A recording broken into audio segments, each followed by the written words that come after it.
কি অবস্থা দেখেন পানি ব্রিজ জ্যাম, মানুষ অভিযোগ যাওয়া আওয়া কিন্তু করতে পারতেছে না পানির কারণে।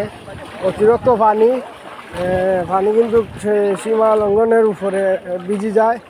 একবারে সাইকেল তো ভাই সাইলেন্সার যে পানি আমাইছে টাকা 5,000 লাগছে, টাকা 5,000 লাগবো ওয়াশ করে।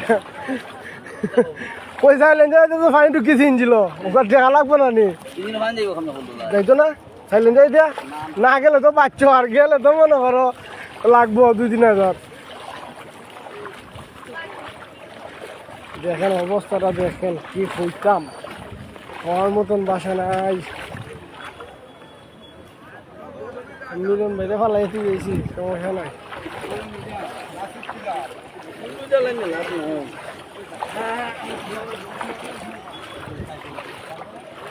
দুঃখের কথা হইল সত্য, পানি কিন্তু বেশি সীমা লঙ্ঘনের উপরে উঠে যায়, ভিজি যায়, পানি অতিরিক্ত বেশি যাইতে পারে ইঞ্জিল দিকে সাইলেন্সার দুমা পারে না, পানি যাইতো না সামনে। আরে গিয়া দেখো স্টার লই নিলে ভালো আনাইলে তো সমস্যা নাই।